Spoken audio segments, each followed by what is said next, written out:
Hey everyone, welcome back to Howtechs. Today we have an iPhone XS Max. I'm going to show you how to add and remove a contact. So first of all, you obviously want to go to your address book, which you can reach either by finding this Contacts app, which looks kind of like a gray book with little tabs on the side and two silhouettes, or you can always go to your phone icon, which is usually here on the bottom left. It looks like a phone, and then there's Contacts as a tab here on the bottom. And so right now we have no contact, so we want to add a contact. You just find the little plus sign here on the top right. Click on that and you can basically type in a name.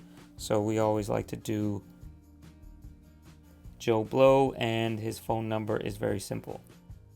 And also note you have a couple options here, including setting a unique ringtone for this contact, a text tone as well, and you can include additional information, including website, address, birthday, etc., etc. There's tons of things. You can actually add extra fields, so like how to pronounce her name, a nickname, you name it. So that's actually really cool. And last but not least, you can actually also add a photo. So if you click on this, you can either take a photo. So if you're with Joe Blow when you're typing in his info, you take a picture of him right there, or choose a photo from your photo album.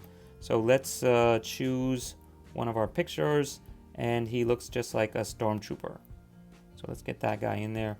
And now anytime Joe Blow calls me, that little picture will come up.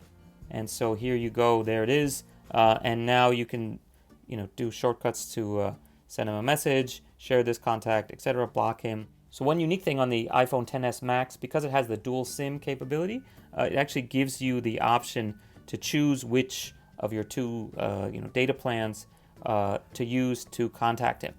And if you click on it, it brings up the option to either use the primary, the secondary, or whichever the last one used was. Okay, so that's pretty cool. So that's adding a contact. Let's also tell you how to not only edit a contact, but also delete a contact.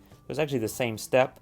You want to look for this edit button here in the top right corner. Just click on that, and now you can edit all the fields that you saw before. But also at the bottom, there's an extra field, which is to delete the contact. So if you want to delete it, just click on this and then confirm. We're going to leave it here, but that's basically how you delete the contact once it is in there. And if you don't want to delete it, also remember to cancel to go back here so you haven't made any changes. And that's basically it. So if you guys have any questions, please leave a comment below. Don't forget to subscribe, and do consider checking out our other videos for the Apple iPhone XS Max and also the XS, and many other popular phones here on Howtechs. Thanks and bye. Today we have an iPhone XS Max, and we'll show you how to insert and remove SIM cards. As you can see, we have two SIM cards, and this is the Hong Kong edition of the phone.